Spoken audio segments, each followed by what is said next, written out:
WNBA brass finds out they're losing $50 million this year, and Caitlyn Clark accounts for 1/3 of their attendance numbers. Yeah, that's what you get for parking away an incoming star player. That's what you get for coercing the Indiana's coach to prevent Caitlyn Clark from shooting threes, the one thing she's good at. That's what you get for having your black players rough her up in every game she plays. Okay? At the end, the WNBA brass found out this week they will lose another $50 million this year. WNBA is not a profitable organization. In fact, they're subsidized by the NBA. That's the only reason why they're still alive. Women's Soccer USA is the only women's soccer in the world where you can make good money because it's subsidized by the guys. The women can lose, the men win the championship, and some of the money from the men go to the women. Because women always need men to take care of them. Always. It's never going to end, okay? Don't ever think that's ever going to stop. They'll always be dependent on us. Always, always. The WNBA, I mean, you have your own league, but the women will not watch it. This is how little you care about each other. You hate each other, okay? There is no unity in women. In fact, you've all sold out your gender for trans men. Or trans women? Men becoming women, trans women. Jeez. You sold out your daughter's future for dudes pretending to be chicks. The WNBA, which tipped off its 28th season. You've been around for 28 seasons? I didn't even know it's been around for that long. I had no idea. I'm like, wait, what? 28 seasons? I must have seen like 3 games. Yeah. And I'm ashamed to admit that. Because nothing happens. WNBA is an acronym for where nothing happens. Okay? Where no basketball is acceptable. It's what WNBA stands for. Finished May. On May 14th, finished May with its highest attendance opening month in 26 years and its most watched season across each network over ABC, ESPN, ESPN2. Anyways, the WNBA found out that Caitlyn Clark is responsible for a solid 33.5% of attendance at their games. And they're still trying to bench her. And they're still trying to prevent her from shooting threes.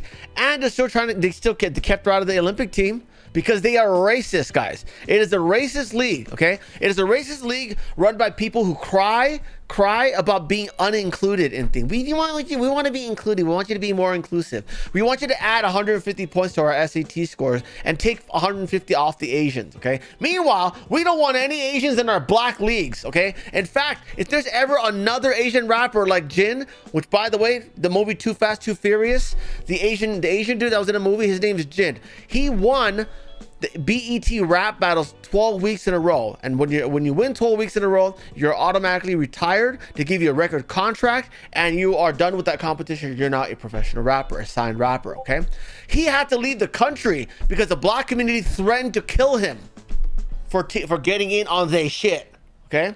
Meanwhile, the NBA has every opportunity to add bonus points to Asians, but they won't do it because they're not inclusive, okay?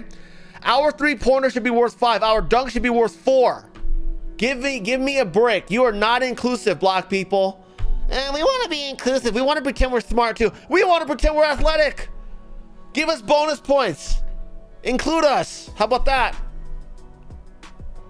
Anyways, Caitlyn Clark has caused attendance figures to jump 87% when she plays in town.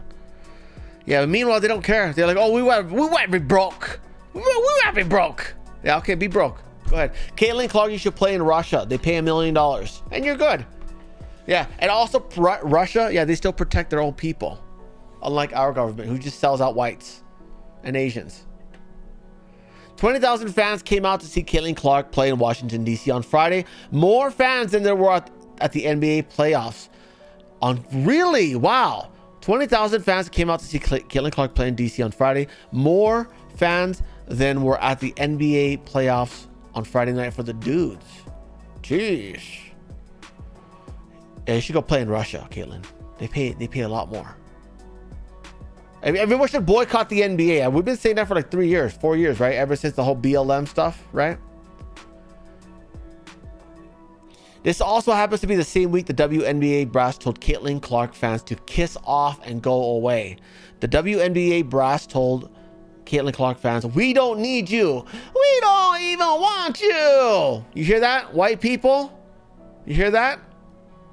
You should also start boycotting any advertisers on the WNBA. Take notes of who advertises on their league. Boycott all of them. But you won't do it.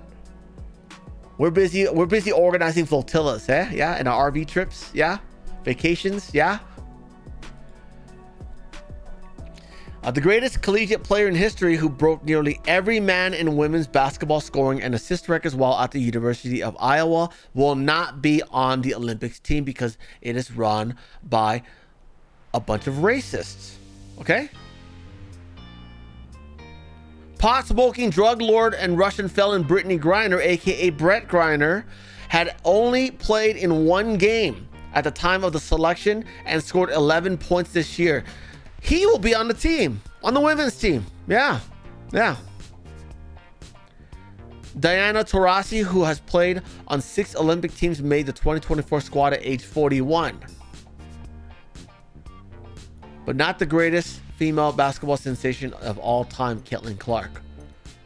No player in the Olympic team has scored more than 3 points this year in the WNBA team. No player in the Olympic team, no player who's ever made the Olympic team has scored more 3-pointers this year than Caitlyn Clark. That is who wrote this? Jim Hoft. Anyways, you guys get it. You guys get what's going on. And only one woman in the Olympic team had more assists than Caitlyn Clark in this WNBA season. And they're not apologetic at all. They don't care. It's they shit. Okay? Stay out of the rap game. Stay out of their basketball leagues. Stay out of their football leagues. They're trying to push the Mexicans out. We know about that, right? And then meanwhile, you guys realize that they're adding 150 points to their SAT scores and removing 150 from Asians. We're not making it into Ivy League colleges anymore at all. And once that policy spreads down to universities, to state colleges, and to community colleges, we will have no future in this country. Yeah. Wait till they start deducting points from the whites. Then all universities and all colleges will be mediocre blacks and Mexicans. Okay? People who wish they were smart but are not. You can't compete with us. I hate to tell you this. I'm an idiot on the internet. I'm smarter than most of them.